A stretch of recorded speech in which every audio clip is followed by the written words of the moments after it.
You know what I love about wisdom is the wise people say the most with the least amount of words.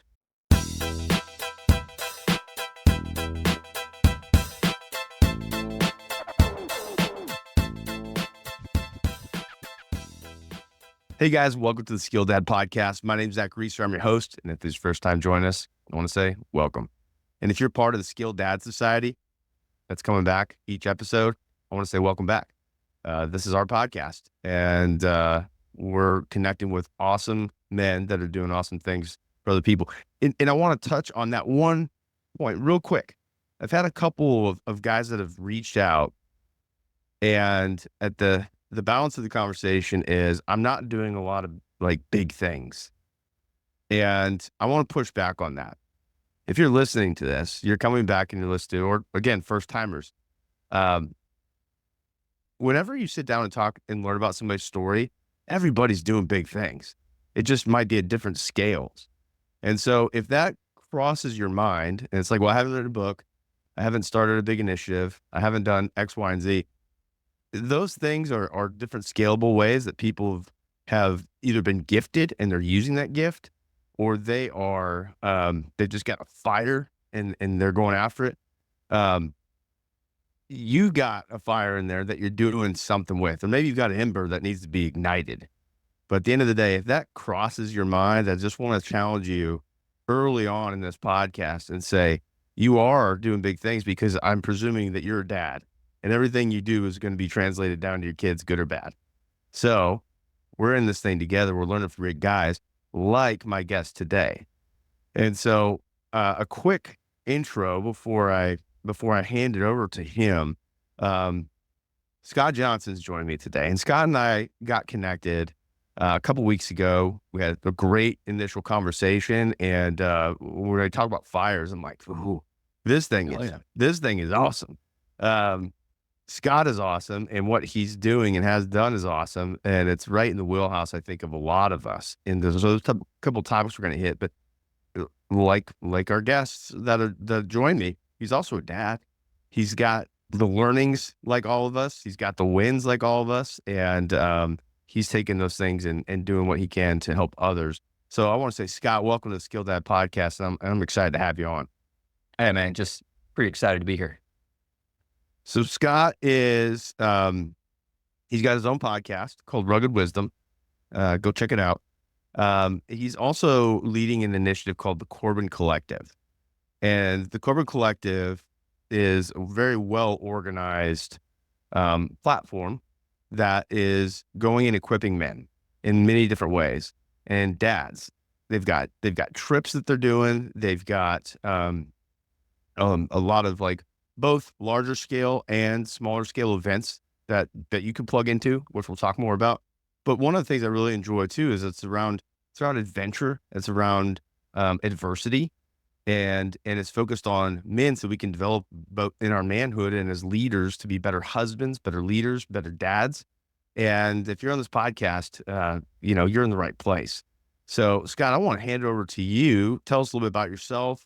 And we'll take it from there and dive into what you got going and some of the things that we can take away from it.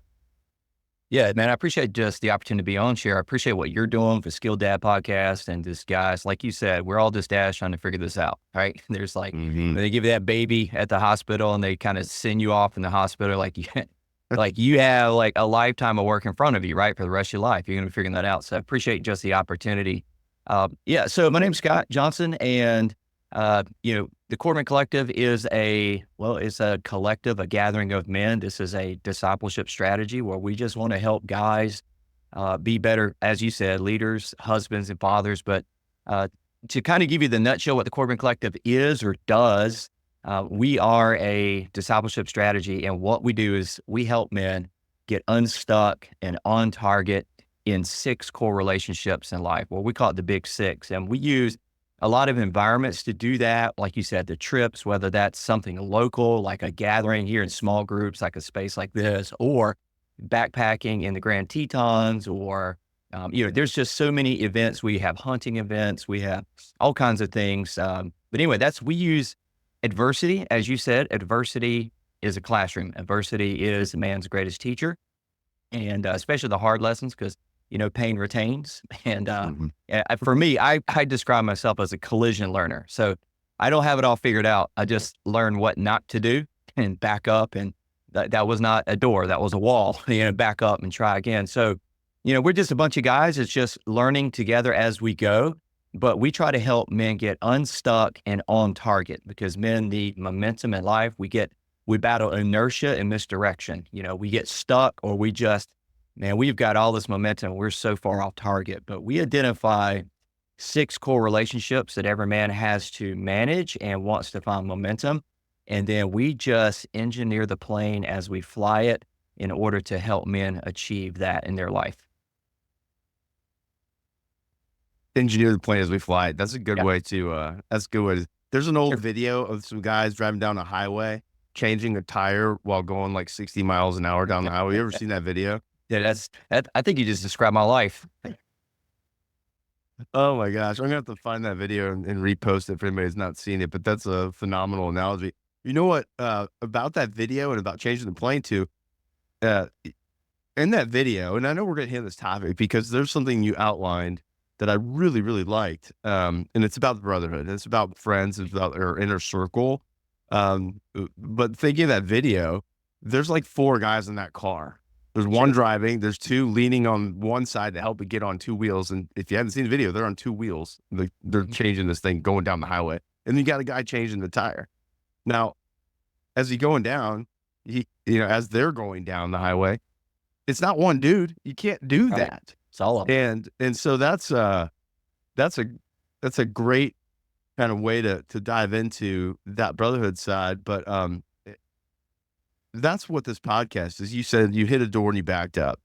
Mhm. Boy, it doesn't matter where you are in your dad journey. Maybe you just got that baby. They didn't give you the manual. They made sure that you put the baby in the car safely, and then it's like, good luck. Well, now you're on your own, but you're not. So there's a lot of guys that have hit doors and backed up, and this is a way that you can learn from each of us, and how you can go and deploy tactics to avoid some of the doors maybe that we ran into. Sure. So before we get to that, I got really excited about that video apparently. Before we get into that, how did Corban Collective come to be?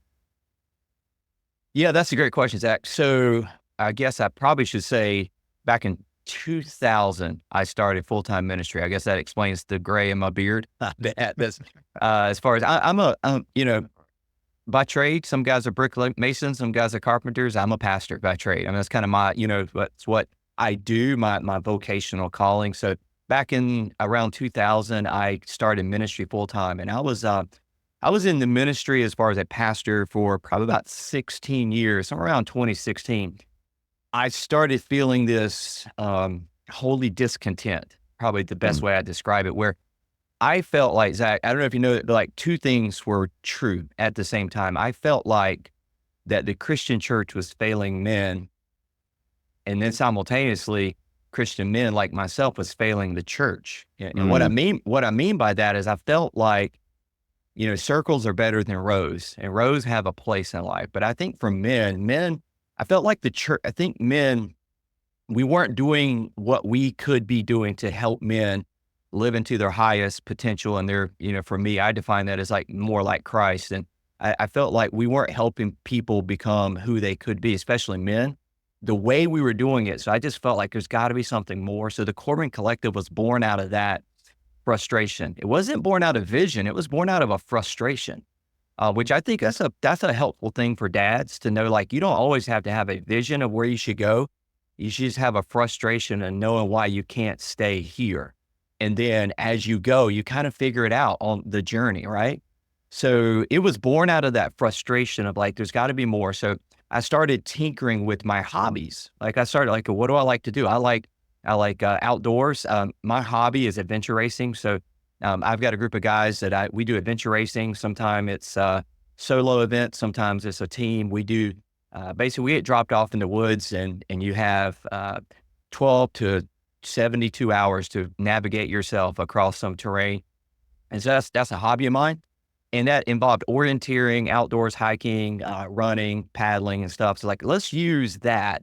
Let's fabricate some adversity and see if we could use that to help guys find a true north. That was the first time I'd ever said that out loud. And True North is is our marquee event. And it was born out of that.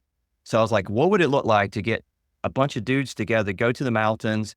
I'll set out an orienteering course and we'll use that fabricated adversity to get guys shoulder to shoulder to talk about life, talk about our struggles, talk about our vulnerabilities, talk about our strengths and all those things. And so out of that frustration, I used like a hobby or an affinity, and I put it out there on the internet. Just say, hey guys, I'm going to have this mountain retreat. And I told my wife, I was like, I'm going to book a place. And she was like, you're going to spend our money to book. Yeah. So I booked a retreat center and I had 50 guys to sign up. And I was like, whoa, there's something to this. So that was back in 2016. I started kind of walking, and here we are in 2024. And now the Corban Collective is a non-for-profit. We're a not-for-profit 501c3. We have a board of directors. We have events that go year round and everywhere from Wyoming to Israel. And so it's not what I do daily as far as my day job, but this is my life passion and my project. And so that's where the Corban Collective came out of that frustration that led to an opportunity to help men find some acceleration for life. Was it just you that started it? That frustration? No. There's, I can never take credit for doing. I will tell you that there are people in my life that's always walked with me. There's a buddy of mine who's been a lifelong friend. His name's Brian. And his name's Brian Hardy, and he's probably like the silent member in our whole group. He's on our board, but says the least. But he's the guy that I remember we sat in a garage. I mean, I'm looking at your set and you're like a dude sitting in a garage. So the Corban Collective was, I call my buddy Brian, and we've done ministry together for years, just as like brothers. And I called him. I was like, man, I've got some ideas. I got guys. I feel like we can, I knew what we were going to do. I was struggling for content. So I called up my buddy Brian, and we went to his dad's garage. It's kind of weird. We went to a garage, cleared out a table, and put a whiteboard up on the wall and just started praying, like, God, how can we help have conversations?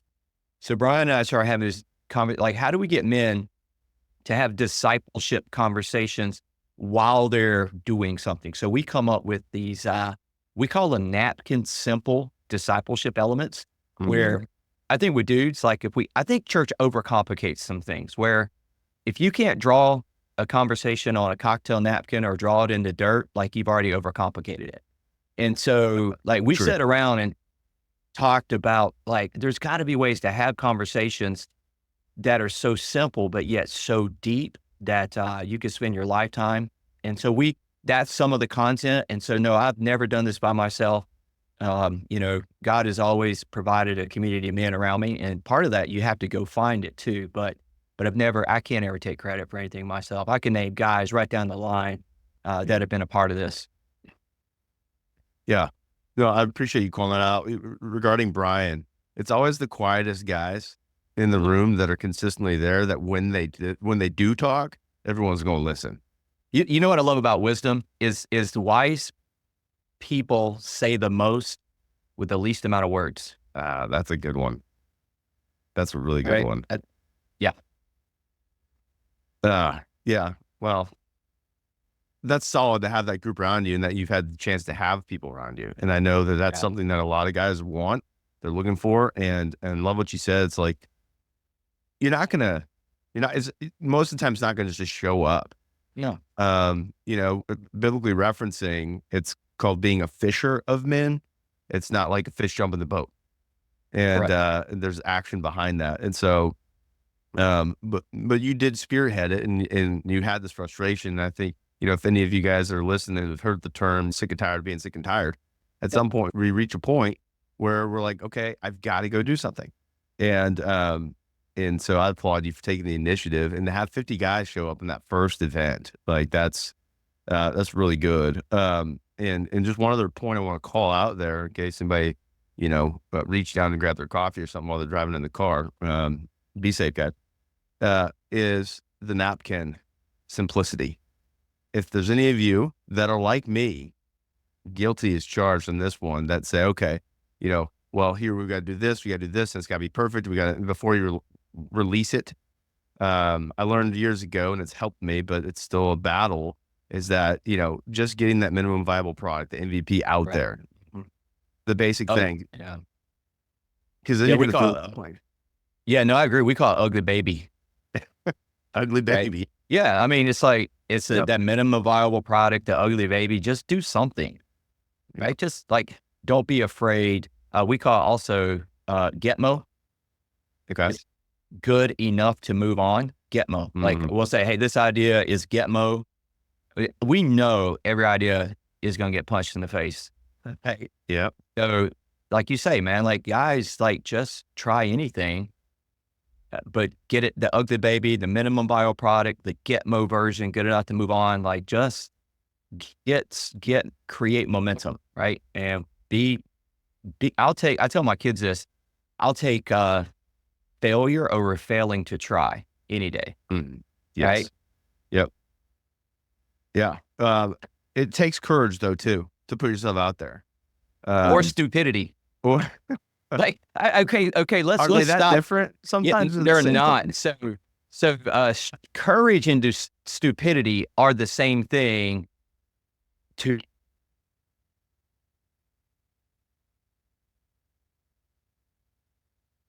Uh-oh.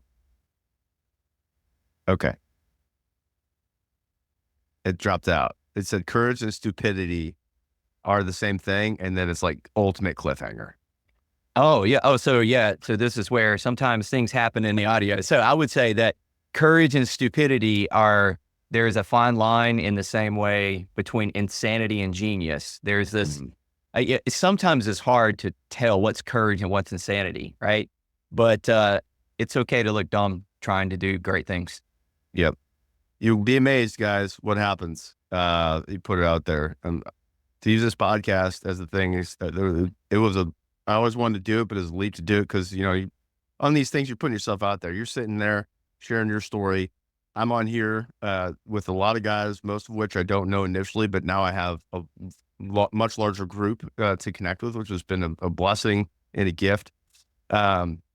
But I was thinking, I'd have my mom, maybe my wife, and, a couple grandparents that would be my dad listening to this thing. And here we are a couple years later, and there's been thousands of people that have listened to it and take it away. So you just never know what's going to happen. So highly encourage anybody that's got a little bit of that idea to I love the GETMO version, just good enough to move on. That's a good one.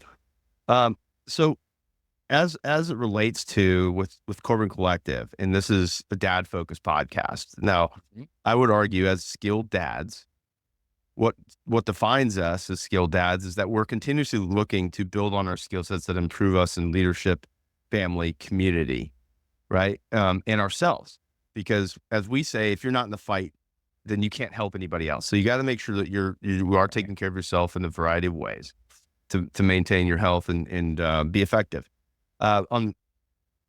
So when we're looking at the Corban Collective and some of the events that you've done, especially with the father-son, like, remind me which event it is that you're taking dads and kids out together. So we have two primary events. One's called Base Camp, and Base Camp is where we like to make dad the hero and let kids be kids. And Base Camp is an event. It's an outdoor overnight camping, community camping experience.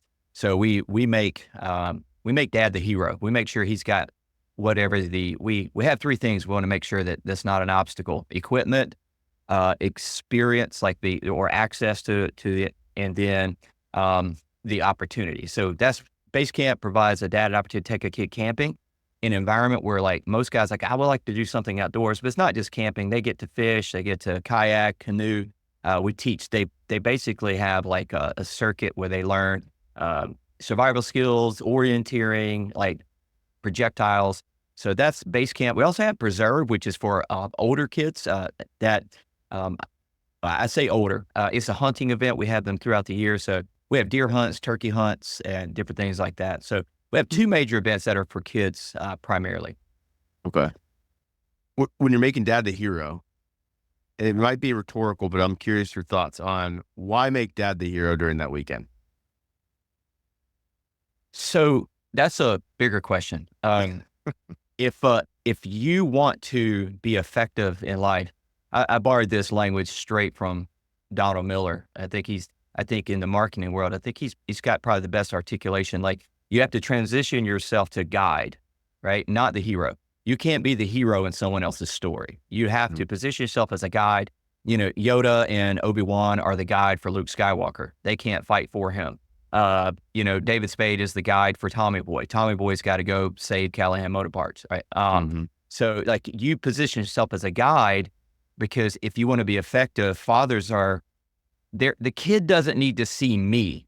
I want to be behind the scenes. I want to push the dad to the forefront, because God gave that kid to that dad, not to me. Right. And so that's just I think some humility to say, like, I need to put myself in the guide position to be the most effective.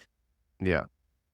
I know there's a couple of people on Donald's team that listen to this. So shout out to you guys. And that's a free plug for Donald and Business Made Simple. I love putting out resources for people that want to hear them. The hero's journey, if once you learn that, you'll never watch another movie the same, because it's the exact same flow through every movie. Yeah, we pattern a lot of stuff after the 7 elements of the story, the hero's journey. Yeah, I think a lot of people do. I mean, that's a good way to go about it. But it's interesting to me too, that for those that maybe attend the event, they haven't necessarily been exposed to some of those things. So by making them the hero to their kids, the kids get to see them do this. There's a connection, there's confidence, like there's just that concept of my dad's a hero, right? Right. At the same time, these guys are also being taught from you all of how to be the guide. Right. So that they can then take that and use that in their journey as, as dad. Yeah, I want to know some of the next ones that come up, because this is right up my alley. I love to switch to the community concept of brotherhood, because I'm curious what's come from these that you've seen. On my last episode, or at this point, maybe a couple episodes ago, with Timothy Regal, he brought up the point that men often build relationships by doing. There's action involved, right? It's getting in there and getting in the mud, as my buddy Brian likes to say. And this is a great example of men getting together and doing. So, as it relates to brotherhood and us as dads and the importance of that, I mean, you got a front row experience in seeing a bunch of guys that probably don't know each other come together. I'm curious what you see when they leave, and then also, how it benefits us from your perspective as dads to have that group around us. And then I will have a follow-up question, regarding some of the how, but so based on what you've seen, what have you seen coming out of that, and why is it important to us as dads? Yeah, I think I want to start with the back half of that question. Why is it important? Start with why. Is that's kind of the whole. That's really our whole strategy. Is we walk guys shoulder to shoulder through adversity toward an inner circle. That is our whole strategy. Now we use 4 segments or sectors of adversity: physical, spiritual, mental, and social. And we create adversity in those 4 ways, and we walk guys shoulder to shoulder toward an inner circle. We define every man needs 2 to 3. We define success is when a man can confidently name 2 to 3 men who have what we call refrigerator rights. That's 2 to 3 men who have access to a guy's heart, mind, soul, like his life experiences. And because we see that with Jesus, that's modeled after him. And I think every dad, if he's in a place where, if you don't have other guys that you have confidence and accountability with, like it's going to be really hard. It's going to be harder. Life is hard anyway. Life's harder. It's harder than it should be when you don't have guys. So we believe in that so much. Everything we do is designed to get guys in better proximity. And we know that shared experiences facilitate that. That's why we fabricate adversity. Men want to be shoulder to shoulder, challenge them with something. if you use kind of the Chip and Dan Heath, I know I'm name dropping a lot, but I don't have original ideas. So just Chip and Dan Heath. Not many people do these days. No. So the power of moments, these guys outline the epic. So every event that we design is epic, EPIC. And so that elevated experience, that insight, but that pride in a community, that's what men are looking for. A pride of accomplishment done in community. You create a moment, and then guys come back home or go back to, knowing life, doing life. Like, man, I'm not alone. I've got dudes. Like, we had a shared experience. And that's why Jesus called disciples from a boat. It's like, hey, come follow me. And like, let's go do something. They're like, what are we going to do? Don't worry about it. Like, we're going to journey together, shoulder to shoulder through adversity. And by doing so, we're going to build community. So it's the biblical model. So that's the why. That's why. Yeah. Now, what happens from that is we see men start engaging, especially dads, realize we're all just out here trying to figure it out. We're all out here trying to figure this out, and we don't have to do life alone. So that is our why and what we do. Mm-hmm. For those that didn't quite put it together, refrigerator rights also is like when you've got a buddy that's close enough, he just rolls into your house, goes into your fridge and starts grabbing food. So take that into the comfort zone of what that is when we're with them. When I saw that, I was like, that is both funny, and it's funny because it's like, yeah, okay, I know exactly who that is, and I know who that's not, right? And so that's actually a good litmus test right there. Sure. Okay. From the beginning of an event that you have, like on average, how many guys are you having together for, kind of the men's focused events? So every event is different in a scale. Some events are just for a small group of guys, and then some of them are up to 100. Our True North event, we have up to 100 guys. It just depends on the scale of the event and what it's designed to do. We have events that, I only take 10 guys into the Grand Tetons because that's all that I can take at that. And that's all you need to take for the scale. But we can go from 10 to 100. It just depends on the environment and what we're doing. Wow. That's perfect. Okay. So let's start with 100. When you got 100 guys rolling in that probably don't know each other, what's it look like at the beginning? And then what's it look like at the end? The clown cars, 2, 3, 4 guys roll up in their clown car and they just show up. And they're like, so you got little pockets of community that are a part of a larger community. So, you have guys that are coming from different places all over the map, all over the Southeast. For example, our last event, we just did an event. Actually, we flipped it to hurricane response. And we flipped it and we took 50 guys to do a hurricane disaster response up in South Carolina, North Carolina. We had 50 guys rolled in. One dude drove from Canada. Other guys drove from the lower, South Carolina. And so it's guys kind of converge on the spot in little pockets and some individuals. But you see them starting to, we make sure that we early on start getting guys into community. And so you see little pockets of guys that start gelling. And then by the time they leave, they have these little better defined pockets of community. Every guy's not going to connect to 100, but obviously we design it that every guy can connect to 4 or 5 guys. And that's our goal. It's not to connect them to 100, but to connect them to, we send them and we put them in groups of probably 4 to 5, 7 at the max. And because that's about all the relationships you can manage over a weekend. Yeah. Well, part of the reason I asked that question is because this has come up in not on the mic conversations, and some are just not used to, like, the skill set of diving in socially is something that's pretty intimidating to them. So I think about some of these guys that they signed up, so they're already, they've got a desire, they've got a will, maybe they've had the frustration. They're like, I'm going to go do something. True North's going to be where I'm going to go. And they're going alone, and they walk into this event, and now there's 100 guys, right? Now you are helping to facilitate that and getting them into smaller groups, which is clutch.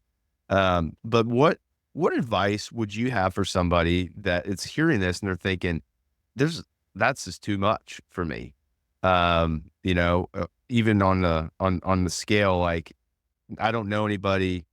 roll into something, I don't know anybody, what would you say to them? I would say that if an environment is run right, those things are already factored in. I mean, people say that they're afraid, I don't want to connect with all these guys. Well, so we actually design it so that you don't feel like you have to. And I would say that, I think we make a lot of excuses as men, like, well, that's not for me. Like just show up in some environments. And that showing up is a part of the adversity, social adversity. But, if you show up and it's run right and those things are taken into account, we make sure that no guy gets left behind. And so we actually have guys in our group they know their leadership when they show up. Their responsibility is to be eyeballing the room and make sure every guy gets connected. So we actually account for that in our leadership structure. Oh, that's great. Yeah. I mean, that's a skill set that we can all learn. And if this interests you and you want to check out Corban Collective or True North event, any of the events they have, maybe start with 10. Sometimes smaller groups are more intimidating because they're more intimate from the get. Well, yeah. And let me speak in that because we're not an event company. Like events Right. are one thing we do. Even our, we have content, like we're publishing more, YouVersion, reading plans. So like we have YouVersion reading plans for guys that could just meet digitally. Like just, Mm. hey, we're hop in there on a YouVersion plan and you can, invite a couple of guys. And so like we have content that helps guys get connected and we have events. And so, Yeah. but we also have local gatherings. And so, we see every environment as on three rings, a third, second, and an inner ring.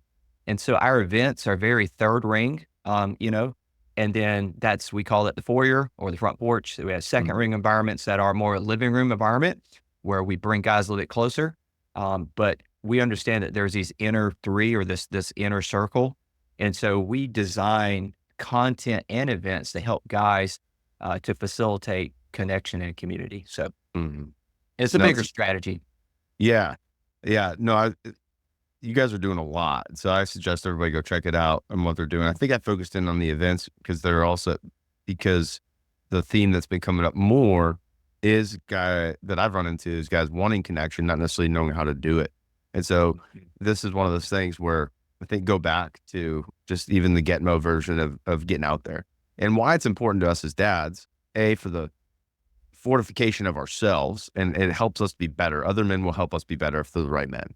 Oh yeah. Um, but we're also teaching by example our kids on what that community looks like. So if they can learn those skills earlier on, how to integrate into a group, how to step into the awkwardness, how we can coach them on that, then even in what I don't care if they're kindergarten, middle school, high school, they're going to have a skill set that they can then take and actually deploy. And over time, as many of us know, relationships are what opens up the opportunities, not only just for community, but if you go into career wise, if you go into, a lot of different circles, that's one of the bigger skill sets that we can take and actually deploy that will have some dividends at the end in multiple ways. Wow.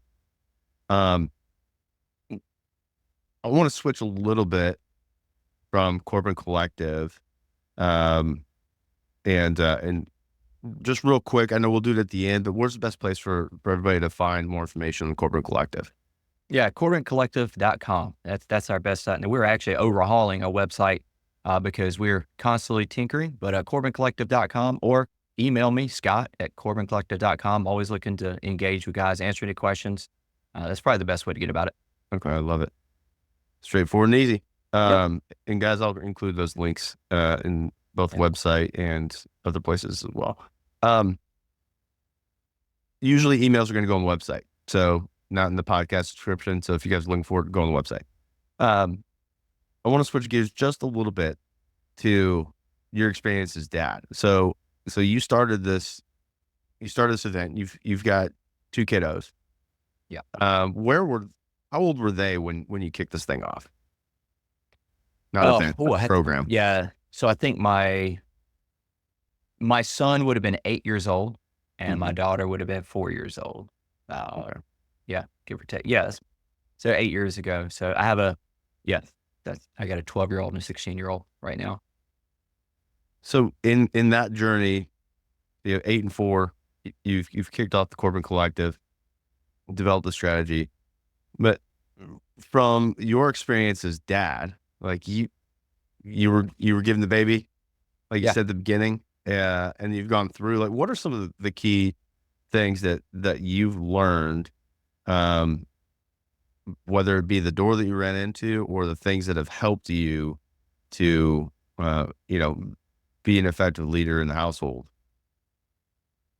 Yeah, that's a great question. I think that I think through the concentric model, I think a lot of my thinking gets visual. So I'm a very visual thinker. So I think about a bullseye, and I feel like what I want to make sure my kids understand is you got to get certain relationships in the right order. And because as a dad, this just where it's like the lines get blurred. It's like, well, is my kid the most important relationship? And my wife the most important, or is my relationship with God? So for me, God is at the center, and I've got to make sure that my relationship with my Creator is healthy and at the best. Just make sure I'm in constant communication, and then my wife is second, and my kids are third. And that sounds crass to some people, or like, why are you putting your kids third? Because that's how they're going to be successful. And so for me, it's about prioritization of relationships and making sure that I've got to make sure that I'm leading myself to be. And when I say that, I mean being a follower of Jesus. That's how I look at it. And so for me, I got to make sure that relationship is squared off, and then that my relationship, my wife is healthy, and I'm attentive to that because my kids are watching that. And that's what I feel like, getting those three things in order. And then the community is the fourth, because I say this a lot and I'm preaching to myself. So Zach, I don't know about you. I say stuff so I can hear it, right? No Yes. amount of success in the world can make up for failure at home. Mm-hmm. Mm-hmm. And that's the number one thing that's the number one lesson I have to keep telling myself is no amount of success in the world can make up for failure at home. And so that's why the community things, ministry is a fourth. And I would tell you this as a skilled dad, here's as a pastor of a church for 20 some years. And I'm at a church right now it demands a lot of me, a lot of my time.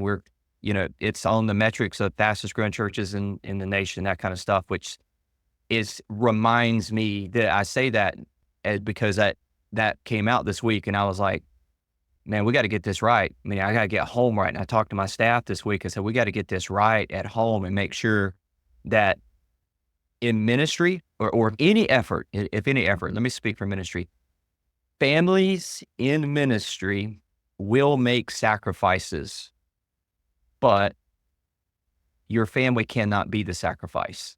Mm-hmm. As a dad, that's the thing I have to, like a family in ministry together will make sacrifices, but I can't sacrifice my family for the ministry. Yeah. There's a saying that comes up on this quite a bit I've used, which is, while you're doing everything for your family, be careful to take account of what you're doing to your family. Yeah, So that's great. if you take what you're saying and apply it to those in the business world, it's super easy. We have a lot of responsibility. We've got to dive in. We've got to make sure people have jobs and, the revenue's coming and, all the things. But at the end of the day, the consistent is should be home. Cause jobs change, things happen. And to your point, no amount of success in the world can make up for failure at home. We get promoted as soon as we become dads, whether we like it or not. It's the best promotion you're going to have, best title. And the outcome of that, the fruit of what has occurred, you won't find out immediately. You'll find out down the road. But to your point about, the bullseye, in relation to being a husband, like that's your partner in helping build and raise and teach and coach these kids. And so being in alignment with that is going to help you we use the arrow analogy, fire the arrow in the same direction. If that relationship's not good and all of a sudden we also have two different visions or two different directions, that's going to be confusing for the kids. And so, that's just one element of it. But, that's probably Yeah. one of the areas, like you were saying, I say it to also make sure that I'm doing it as a self accountability. Hey, can I tell you about something that we're starting, a new venture? And I say we're starting, it's something I'm doing, and our team right now is looking at it about that intentionality as a father. Hmm. And if guys are interested in this, like email me because I don't know what precedes beta version, but dude, I'm in like pre-beta, like GETMO. So I'm literally yesterday, I printed out for my son. My son's 16 and he's a junior. This week we got like the mail came in, like the college, like like come to college here, like they're rolling in the mailbox. Hmm. And I was reading through a book this week, Fatherhood, John Tyson, and Yep. I was reading that book, and I was like, man, I've got to do something intentionally for my 16-year-old boy, who I've got the next 18 months maybe before, or the next 2 years before he goes to college or whatever he decides to do. So I came up with an intentional journey into manhood for my son. And I sat down like with my kid last night with my son Wyatt, and I made him a booklet. And I literally sat down yet for the last 2 days, like, what is it that I want to make sure my kid knows before he leaves home? Like, and Hmm. I put it in categories. It's so funny. There's automotive, there's culinary, there's communication, there's like all kind, there's all kinds of stuff that Yep. I probably can't say on the internet because probably get canceled. But he and I went through it last night, but it's also experiences for the next 2 years. These are the experiences that we want to share together Hmm. so that when he goes into the world, I feel like it was an intentional effort to be like, I want to make sure these are the things I want to know and experience before you go, like, and release that arrow into the world. So, Hmm. yeah, that's something intentionally for me, like I'm trying to do right now. And we're actually, as a Corban Collective, working on our website. Yeah, what we want to do is provide, like, you could go onto our website and create a plan for your son or your daughter. Like, this is our Hmm. plan. Like, this is the things we want to do, experience together, and resource that, because being a dad has to be the most intentional thing you've ever done. Yep. Well, I'm sure there's a lot of people that have interest. Put me on that list of Yeah. GetMo Plus, and love to take a look at it. Yeah. I'll send that to you. I also know a couple guys that um, I'm going to be taking some from them as well, and this is why I love it. I get to hear different approaches, right? Mhm. So he's 16, and you're almost like in the fourth quarter of him being at home with you. And for some of us that have our sons that are a little younger, like mine oldest is going to be turning 10 next spring, and I've got some things planned for him. And doing this podcast, Skill Dad, it helps me focus on those things. So I'm trying to teach them now. So regardless of what age group you have your kids in, the more that we can learn now and actually start Yeah. building on, then when we get to our fourth quarter, that intentionality we can Yeah. take to a new level, like what you're talking about. And so I really Yeah. I really like that. So yeah, I'll put that in the notes as well for those that are interested in taking a look. Yeah. I may not put that one in the notes. I might put like a little special thing out for that, so that way it's not out there for eternity. Um, because I think that will be out of GetMo Plus version really quickly. Um, last question that I would have for you is, taking all we've discussed and your experience as dad, what are three things that you would impart on somebody that's listening to this thing in their journey to becoming skilled dad? Oh, that's a big question. Three things for a dad. So my wife, first, let me caveat. My wife calls me the pauser because she'll ask me a question and then I just like stare off, and she'll say, like, aren't you going to answer? I'm like, yeah, I am. I'm answering in my head right now. What's he So doing? yeah, so that is a skill that I've had to learn, is to not speak quickly Mm, and try to pause. And so I would start with that to say, like, as a dad, like, know where you need to grow, like personally, like you just be honest with yourself, like just be that humility to be like, man, like I feel like I have an opportunity to raise my kids to be the best, but that I've got to be at my best to do that. So to just walk in humility and just to be on, like to to listen to a podcast like this, be like, man, I think there's other dads I can learn from. Like, just start with humility and walk into humility. Like, man, we're just out here learning. I'm thankful for podcasts like this one where I can learn, I can listen and be like, oh, that's a really good idea. Like, I could put that in my life. So first, walk in humility. The second one is to stay hungry.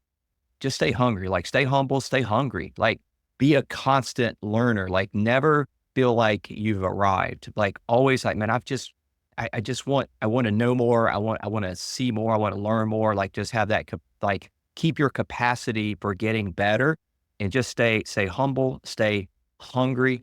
And then the final is just stay honest. Just do honest endeavors in life. Be honest to yourself. Be honest to what you're being called to do. Learn to say no to things that don't really matter, and live an honest endeavor. And by that, I just mean, make sure that what you're doing rings true to who you feel like you're supposed to be. For me, that's my alignment with God and my relationship with Jesus. And that's if it's not in step with that, I'm not being honest to what he's called me to be. And I'm not being honest with myself as a believer. So that's my three things, man. Just stay humble, stay hungry, and just stay honest, because I think the world needs leaders right now that are humble, that are hungry for better, and that are honest. I think we would be better to lead our kids that way. Yeah. No, I appreciate that. And I know I put you on the spot with that question, but those are great. That's okay. Those are almost beyond dad. I mean, those are life lessons. Those are things that we can apply in everything. That's more of like core being of who we are. Right. And Yeah. if we're better of who we are, then we're going to be better. But hey, you put me on the spot, man. So that's what came to mind. So that was great. I think that's the secret in many ways. It's wisdom. And a lot of what we do when we put it in the dad bucket, it's going to be impactful in other places that we touch. If the things that we can deploy at home actually will help make us better at work. Like, there's things that come from that, it's not mutually exclusive. So, well, Scott, first off, I want to say, thank you for being on here with me, today and sharing about Corban Collective, some of your story, and also just, helping guys that might be a couple chapters behind you and their fatherhood journey. So, I want to say thank you for being on for that. Hey, man, I'm just happy to be here. I'm happy to be part of any community where we could just get better together. So I appreciate you.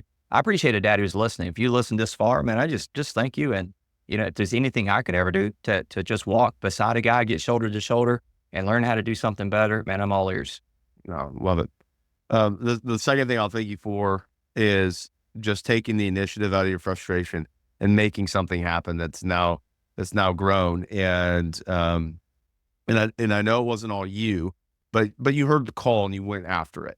And I think, to your point of, especially now, but I think really always too, we having good leaders out there. I think we have a lot of good leaders that are doing some really good things at home. Many of you listening, especially at this point in the podcast, you guys you're doing good work. You're going after it. You're learning. Now some of the opportunity for some of us might be expanding that and being impactful now into that community ring. And then that will, when we start seeing all that, I think that's when we start to see some really good positive changes in the world that we live in and the world our kids grow up in. So, thank you for doing that too. And hey, I'd love to maybe do this again at some point. I want to see one of these at one of the events. So, cause that sounds like a blast, but, yeah. Hey, anytime you want to go somewhere, if it's a hunting trip, or hey, put it on, let's go backpack to Grand Tetons, man. That's up in July. So no, late Tetons are beautiful. Tetons are beautiful. Yeah. Let's go do 6 days off the grid in the Tetons. It's amazing. Well, you said June, so I can't go after elk up there, but yes, it sounds like a winner. That's highly frowned upon up in the national parks. That's very true, but just on the fringe, Yeah.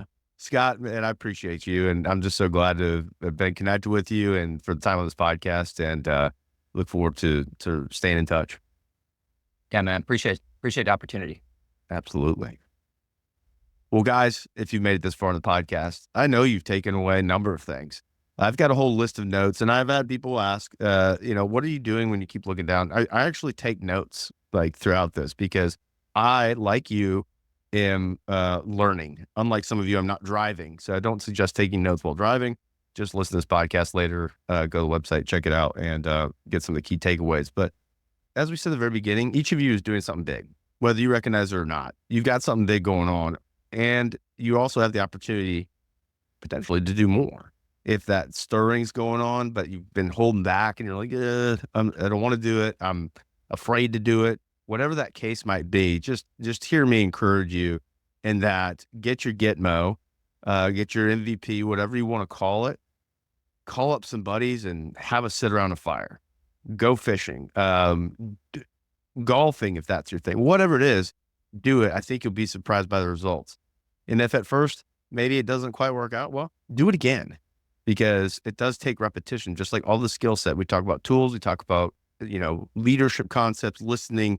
Scott mentioned being a pauser. For some of us, that could be tough, right? How do we respond, not react? But that pause actually is going to help you actually seem like a better conversationalist in many ways.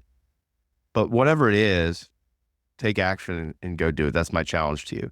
The last thing I would have for you is staying humble, staying hungry, and staying honest. Like, that is a really good check, I think, that we could take on that and just write it down. Nobody's ever going to know. It's okay. No one will know. Write it down and be honest with yourself about those things and where you are, because you can't get to where you want to be if you don't know where you are. And so, hey, let's take that and run with it, boys. If you want to learn more and the first time listening, you can go to skilldad.com. We're continuing to look at what resources we can bring out for us as dads so that we don't have to all start at ground zero and just start building off of each other as a group and community and society here. You can also follow us on the socials at SkilledDad, pretty much everywhere. But at the end of the day, if you do nothing else, I hope that you take some of these things that you learned from Scott, you learned from this conversation, and that you can apply it to your life on your journey becoming the Skilled Dad.